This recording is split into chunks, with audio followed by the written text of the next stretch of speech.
Rob Stone with a pair of U.S. World Cup veterans, Stu Holden and Alexi Lalas with you. The U.S., they now know their path towards the 2022 World Cup. CONCACAF announcing a revamped qualification process. It's going to feature 2 preliminary rounds before the field eventually is whittled down to 8. The U.S., as one of the highest-ranked teams in CONCACAF, automatically included in that final 8. The top 3 finishers in the octagonal qualify for the World Cup. 4th place heads to an intercontinental playoff. For the U.S. men's national team, it means they return to World Cup qualifying June of next year.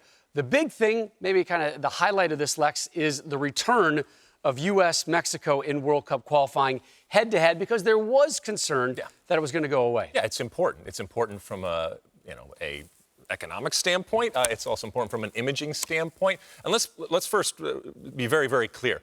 The U.S. should qualify no matter what format is out there, okay? Now that this has kind of happened, this is making the best of a very difficult and challenging situation.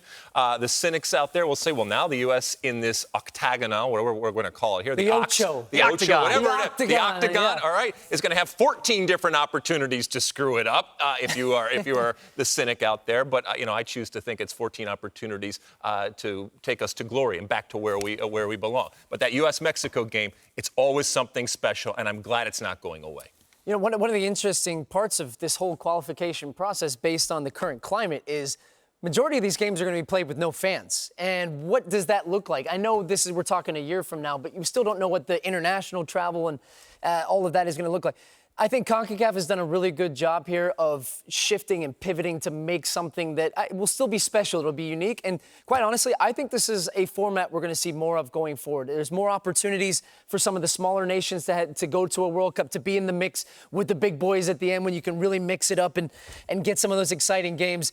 The United States should qualify, as always, Lex. If they don't, it's an unmitigated disaster, a term we used quite frequently last year. I'm excited to get this thing going. It's been such a break, and when the U.S. come back, there'll be a couple friendly games. You're going to have to ramp it up really quickly and get this inexperienced group some real experience. Look, I know this was done off of the pandemic, but there are some things that were in the works or being thought about. And some of the things that we are seeing right now are not only going to stick, but maybe were things that were being thought about beforehand, like you said, to make sure that CONCACAF as a whole, not just U.S.-Mexico, as a whole is continuing to evolve and improve. And one other tidbit that came out the 2026 World Cup, 8 nations from CONCACAF, including the 3 hosts, U.S., Mexico, Canada. Bring it on, to the World everybody. Cup, the field expands to 48 teams. Several CONCACAF internationals currently involved in the MLS's back tournament, and our coverage resumes Friday. Quarterfinal showdown, Nani in Orlando City taking on LAFC. Coverage begins 7:30 Eastern on FS1.